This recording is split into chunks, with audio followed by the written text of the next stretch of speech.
చండీ సప్తశతి అంటే ఈ చండీ సప్తశతి అనేటువంటిది 700 శ్లోకాలు. ఈ యొక్క మొట్టమొదటి అధ్యాయంలో వచ్చే మొట్టమొదటి శ్లోకంలో మనకి మొత్తం 14 మన్వంతరాలు ఉన్నాయి. చతుర్దశ మన్వంతరాణ స్వారోజ స్వాయంభవ రుద్ర సావణి సూర్య సావణి బ్రహ్మ సావణి రౌప్య భౌచ్యేది ఇలాగ చతుర్దశ మన్వంతరాలు ఉన్నాయి మనకి. ఆ యొక్క మార్కండేయ మహర్షి చెప్తూ ఉన్నారు, ఏమయ్యా ఈ కథ ఇప్పుడు మొదలైంది కాదు, ఎప్పుడో 2వ మన్వంతరంలో మొదలైంది. ఆ 2వ మన్వంతరం పేరు స్వారోజిష మన్వంతరం అనేటటువంటి ఆ యొక్క మన్వంతరంలో ప్రారంభమైంది ఈ యొక్క కథ. ఎలాగా అంటే ఆ యొక్క స్వారోజిష మన్వంతరంలో సావర్ణి అనేటువంటి మనువుకి ఆ యొక్క మనువు అనేటువంటి పదవిని ఎవరిచ్చారు అనేటువంటి వృత్తాంతం అంతా కూడా పరమోధ్యాయంలో చెప్తుంది. ఆ యొక్క మార్కండేయ మహర్షి చెప్తూ ఉన్నారు, ఆయన మనువు అవడానికి ముందు ఆయన సురథుడు అనేటువంటి మహారాజు, ఆయన పేరు సురథుడు. ఆయన ఉద్భవించింది పుట్టినటువంటిది చైత్ర వంశం అనేటువంటి వంశవృక్షంలో జన్మించాడు ఆయన. ఆ మహారాజు గారు లోకాన్నంతటినీ కూడా చాలా చక్కగా ప్రజారంజకంగా పరిపాలిస్తూ ఉన్న సమయంలో కొన్ని అనివార్య కారణాల చేత ఆ యొక్క రాజుగారి దేశం మీదకి కొంతమంది దండయాత్రకు వచ్చి ఆ యొక్క రాజ్యాన్ని అంతా కూడా వాళ్ళ యొక్క స్వాధీనం చేసుకుని ఏదో పేరుకి ఆయన్ని ఒక పదవి ఇచ్చి కూర్చోబెట్టారు ఆ రాజ్యంలో. ఆయనకు అది ఇష్టం లేక అప్పటి వరకు రాజుగా ఉండి ఎవరో ఇచ్చిన పదవి ఆయనకి అలా ఉండడం ఇష్టం లేక వెంటనే నేను తీర్థయాత్రకు వెళ్ళొస్తాను అని చెప్పని బయలుదేరి ఆ రాజ్యాన్ని విడిచిపెట్టి వెళ్ళిపోయారు ఆయన. అలా కొంత దూరం ప్రయాణం చేసిన తర్వాత ఒక ఆశ్రమానికి చేరుకున్నారు ఆ శ్రద్ధులు అనేటువంటి మహారాజు గారు. ఆయన సొందరు ఇట్లా దుఃఖిస్తూ ఉన్నారు. ఆ మహారాజు గారు ఏంటయ్యా అంటే, ప్రజలందరినీ కూడా ఎటువంటి కష్టాలు లేకుండా కూడా నేను చూశాను, అలాగే తండ్రి ఎలా అయితే బిడ్డను సంరక్షిస్తూ ఉంటాడో ఆ విధంగా నేను ఈ యొక్క రాజ్యంలో ఉన్న ప్రజలందరినీ చూశాను, కానీ వీళ్ళకి నా మీద కించత విశ్వాసం కూడా లేదా అని చెప్పి దుఃఖిస్తూ ఉన్నారు. ఆయన ఒక చెట్టు కింద కూర్చొని ఆ యొక్క ఆశ్రమంలో దుఃఖిస్తూ ఉండగా సరే కొంతసేపటికి ఆయన ఎదురుగా ఒక ఆయన వస్తున్నారు. ఆ వచ్చేటటువంటి ఆయన పేరు సమాధి అనేటువంటి ఒక వైశ్యుడు. ఆయన పేరు సమాధి. ఆ వైశ్యుడు వస్తూ ఉండగా ఆయన ముఖంలో ఈయన ఎలా అయితే విచారిస్తూ ఉన్నాడో ఆయన ముఖంలో కూడా అదే విధంగా విచారం ఉండుతారు. ఆ విచారం అంతా ఏంటో తెలుసుకోవాలనేటువంటి మానవుడి ఊహలు ఎక్కువ కదా బాగాను. మన విషయంలో ఏం జరిగిందనే కనుక కూడా పక్కాడి విషయంలో ఏం జరిగిందనేది బాగా తెలుసుకోవడం ఆత్మహత్యల మనుషులు బాగా. అదేవిధంగా అడిగారు, అడిగేసరికి చెప్పుకొచ్చారు వైశ్యులు, నాకు ఇలా పిల్లలు ఉండే పిల్లలిద్దరు కూడా కొంచెం మంచి స్థితిలో ఉన్నారు, ఇలా మంచి చక్కనైన కుటుంబం ఉన్నది అని చెప్తూ ఉండగా మరి అంతా ఉండేలా ఎందుకు వచ్చావు అని చెప్పారంటే, ఆ యొక్క పిల్లలందరూ కూడా నీకు ఇంట్లో స్థానం లేదు వెళ్ళిపో అని చెప్పి నన్ను బయటకు పంపేశారు. ఆ బయటకు పంపేయడం చేత నా భార్యను తీసుకుని నేను వద్దాము అని చెప్పారంటే, నా యొక్క భార్య పుత్రవాత్సల్యం చేత అని చెప్తారు ఆ యొక్క సమాధి అనేటువంటి వైశ్యుడు. ఆ వైశ్యుడు అంతా చెప్పగానే అదంతా కూడా విని ఆ మహారాజు గారు ఆలోచిస్తూ ఉండగా సమాధి అనేటువంటి వైశ్యుడు, ఏమయ్యా ఇప్పుడు ఆగా నా వృత్తాంతా కూడా తెలుసుకున్నావు కదా, నా కథంతా నా చరిత్రంతా తెలుసుకున్నావు కదా, మరి నువ్వు ఇలా రావడానికి కారణం ఏమిటి అని చెప్పారంటే, యథావిధిగా ఏదైతే జరిగిందో నేను అలా ప్రజలందరూ కూడా అలా పరిపాలించాను, వాళ్ళందరూ కూడా ఈ విధంగా ఉన్నారు, ఆ వేరే ఎవరో పరాయి దేశం వాళ్ళు వచ్చి నా మీద దండయాత్ర చేశారు, వాళ్ళు ఎవరు కూడా నాకు కనీసం సహకారంగా నిలవలేదు అని చెప్పి ఈ విధంగా చెప్పేసరికి ఆ యొక్క మహారాజు చెప్పిన వృత్తాంతా కూడా విని వారిద్దరూ కూడా జ్ఞానం గురించి మాట్లాడుకుంటూ ఉంటారు. ఇందులో మనకు వస్తున్న విషయం జ్ఞానమస్తే సమస్తస్య జంతోర్ విషయ గోచరే. జ్ఞానము అంటే కంటికి కనబడేటువంటిది కాదు, మనం చదువుకునే చదువు జ్ఞానం కాదు.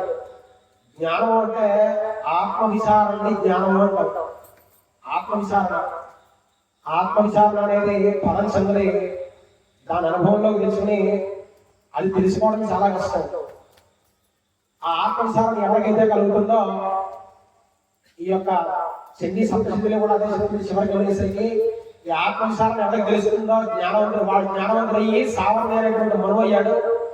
ఇంకొకడు దానిని ఆ యొక్క మార్కండేయ మహర్షి చెప్పినంతా కూడా విని స్వప్రయోజనం కోసం వాడుకుని ఇంకో రక మార్గంలో వెళ్తాడు. సరే ఈ రకంగా ఈ జ్ఞానం గురించి మాట్లాడుకుంటూ ఉండగా, సరే ఇలా కాదు, అక్కడ ఎవరో మహర్షి ఉన్నారు కదా, ఆ మహర్షి దగ్గరికి వెళ్ళి తెలుసుకున్నారు జ్ఞానం అంటే ఏంటో అని చెప్పి ఇద్దరు కలిసి బయలుదేరి వెళ్తారు. అక్కడ ఉన్నటువంటి మహర్షి, ఆయన పేరు సుమేధుడు. సుమేధుడు అంటే మంచి జ్ఞానం గలవాడు. ఆయన పరశురాముడి యొక్క శిష్యుడు. ఆయన ఆ పరశురాముడి యొక్క శిష్యుడైన సుమేధుడు అనేటువంటి మహర్షి, ఆ యొక్క సుమేధుడు కూడా పరశురాముడు ఏదో ఊరికే గురువుగారు నేను చెన్ని నేర్చుకుంటాను, లేకపోతే నాకు శ్రీచక్రాసనం చెప్పండి అంటే కూర్చోబెట్టి చెప్పలేదు. పరశురాముడి దగ్గరికి వెళితే ఆ సుమేధుడు అనేటువంటి మహర్షి 16 సంవత్సరముల పాటు నువ్వు వేదాధ్యయనం చెయ్యి, అప్పుడు నీకు నేను ఏం చేయాలో చేస్తాను అని చెప్పారంటే 16 సంవత్సరములు వేదాధ్యయనం చేసి తర్వాత గురువు గారి దగ్గరికి వెళితే అప్పుడు శ్రీవిద్యా సాంప్రదాయంలోకి ఎలా ప్రవేశించాలో కొంతవరకు చెప్పి ఆ యొక్క ఉపదేశం అంతా కూడా చేసి దానిని నువ్వు నీకు అమ్మవారు సాక్షాత్కరించేంత వరకు కూడా ఈ యొక్క మలయాసన పర్వతాలు అంటే ఈ రోజు మనం శ్రీశైల క్షేత్రం ఏదైతే చెప్పుకుంటున్నామో ఆ యొక్క శ్రీశైల క్షేత్రంలో ఆ యొక్క సుమేధుడు అనేటువంటి మహర్షి 365 మాసములు తపస్సు చేసి ఆ యొక్క తపశక్తి చేత సాక్షాత్ బాలా త్రిపుర సుందరి అమ్మవారి ప్రత్యక్షమయ్యి, నాయన నీవు చేసినటువంటి ఉపదేశం ఫలించింది, నీవు నీ గురువు దగ్గరికి వెళ్ళు, ఆయన మొత్తం అంతా కూడా పూర్తిగా పూర్ణవిద్య అంతా కూడా ఉపదేశిస్తారు అని చెప్పిన తర్వాత అప్పటికి ఆయన నమ్మకం కలగక మరలా తపస్సు చేస్తూ ఉంటే సాక్షాత్ అమ్మవారి పలికి చెప్పింది ఆయనకి. అలా చెప్పడం చేత మరలా బయలుదేరి గురువు గారి దగ్గరికి వెళ్ళి పరశురాముడి దగ్గరికి వెళ్ళేసరికి అప్పుడు ఆ పరశురాముడు చెప్తారట, ఆయన నాకు అమ్మవారు చెప్పింది కాబట్టి రాని చెప్పిన అప్పుడు ఆయనకి ఈ యొక్క చండీ సప్తశతి అనేది ఈ రోజున ఏదైతే మనం చండీ హోమం చాలా తేలిగ్గా మాట్లాడుకుంటూ ఉంటాం మనం వాడుక భాష. ఈ యొక్క ఏదైతే ఉందో ఈ చండీ సప్తశతి అనేటువంటిది శ్రీచక్రార్చన అంత విశేషం కాదనుకుంటారు చాలా మంది. ఎలా అయిపోయిందంటే ఈ రోజున పరిస్థితి మనకు భగవద్గీతలో చెప్పిన ఆదేశం ఉంటుంది, ఫస్ట్ వచ్చేది కర్మయోగం. నీ యొక్క చేసుకున్న కర్మలన్నీ పోతేనే కానీ జ్ఞానం అనేటువంటి యోగంలోకి వెళ్ళలేము. ఆ జ్ఞాన యోగంలోకి వెళ్తేనే కానీ ముక్తి రాదు నీకు. ఈశ్వరుడు ఈ శరీరం ఇచ్చిందే ఆత్మ విచారణ. ఇంకా ఇంకా ఇంకా ఇంకా మనిషి పుడుతున్నాడు అని ఎప్పుడంటే మానవుడు ఏ విధంగా అయితే చొక్కా మారుస్తూ ఉంటాడో అదే విధంగా మన యొక్క ఆత్మ ముక్తి కలిగేంత వరకు కూడా శరీరాన్ని మారుస్తూనే ఉంటుంది. అలాగా ఆత్మ విచారణ కలిగితేనే కానీ ముక్తి రాదు. ఆత్మ అనేటువంటి ప్రాణాలు ఏదైతే చెప్తున్నామో దానికి. కాబట్టి ఆ యొక్క ఆత్మ విచారణ కలగాలి అంటే శ్రీచక్రార్చన అనేటువంటిది చాలా ప్రయోజనదాయకంగా ఉంటుంది. ఎందుకంటే శ్రీచక్రార్చన చేస్తారు చాలా మంది. ఆ శ్రీచక్రార్చన చేసేదంతా కూడా మన యొక్క శరీరంలో ఉండేటువంటి చక్ర వ్యవస్థ అంతా ఎలా ఒకదాని నుండి అనుసంధానం చేసుకుంటూ వెళ్ళాలి, ఒకదాని నుండి ఎలా కలుపుకుంటూ వెళ్ళాలి, మూలాధారం నుంచి సహస్రార చక్రం వరకు కూడా ఈ అన్నిటినీ కూడా కలిపి ప్రసరించేటువంటి శక్తి ఏంటి, ఆ యొక్క ఇదంతా కూడా ఈ సారం అంతా కూడా మనకి ఆ యొక్క వశిన్యాది వాగ్దేవతలు అగస్త్య మహర్షి ఆ యొక్క హయగ్రీవుడికి చెప్తూ ఉండగా, హయగ్రీవుడు అగస్త్య మహర్షి చెప్తూ ఉండగా వశిన్యాది వాగ్దేవతలు కూడా మనకు రచించి ఇచ్చినటువంటి పవిత్రమైనటువంటి విద్య ఏదైనా ఉంది అంటే ఈ భూలోకంలో లలితా రహస్యనామ స్తోత్రము. చాలా సింపుల్ గా చెప్తారు ప్రతి ఒక్కరు, లలితా సహస్రం అండి, లలితా సహస్రం అండి. లలితా సహస్రం కాదమ్మా, లలితా రహస్యనామ స్తోత్రం అది. ఆ లలిత రహస్యనామాలను ఎందుకన్నారంటే అందులో కొన్ని నామాలు వస్తాయి. మూలాధారై కలయ బ్రహ్మ గ్రంథి విభేదని, మణిపూరాంతరుధిరా విష్ణు గ్రంథి విభేదని. ఆ యొక్క మూలాధార చక్రంలో ఉండేటటువంటి గణపతి దగ్గర నుంచి సహస్రార చక్రంలో ఉండేటటువంటి ఆ యొక్క పరమేశ్వర స్వరూపమైనటువంటి బ్రహ్మగారి దాకా ఈ యొక్క శక్తులందరినీ కూడా ఎలా తీసుకువెళ్ళాలి, ఈ యొక్క ఆత్మని పరమాత్మతో ఎలా అనుసంధానం చేయాలి అనేటువంటి చెప్పేటువంటి ప్రక్రియ లలితా రహస్యనామ స్తోత్రము. కాబట్టి ఆ యొక్క లలితా రహస్యనామ స్తోత్రాన్ని ఎవరు కూడా సింపుల్ గా తేలిగ్గా తీసుకోవద్దు. చాలా శక్తివంతమైనటువంటిది లలితా రహస్యనామ స్తోత్రము. ఈ రోజు చాలా మంది మాట్లాడుకుంటూ ఉంటారు, పడేవాడికి ఇంకా బాధ వస్తున్నాయండి అని చెప్పారంటే మానవ శరీరం రోగభూయిష్టమైనటువంటిది. ఈ యొక్క మానవ శరీరం నువ్వు చేసుకున్న కర్మలు ఎలా పోవాలి అంటే ఏదైనా ఒక అనారోగ్యం చేతనో, ఏదైనా ఒక కష్టం చేతనో, ఏదైనా ఒక బాధ చేతనో పోవాలి తప్ప నువ్వు చేసిన కర్మ ప్రతిదీ తప్పడానికి ఇంకొక మార్గం లేదు. కాబట్టి ఖచ్చితంగా కష్టాలు లేవు మానవుడికే వస్తాయి.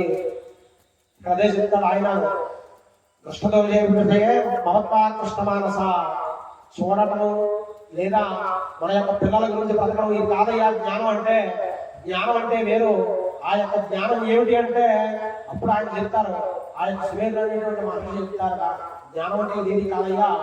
కాబట్టి ఆ జ్ఞానం అనేది ఎలా ఉంటుందో తెలుసుకోండి, ఆత్మశాంతి ఏమిటి అని చెప్పి సువేదుడు ఆ యొక్క సువేదుడికి సమాధి అనేటువంటి వైశ్యుడికి సురథుడు అనేటువంటి మహారాజుకి చెప్తారు.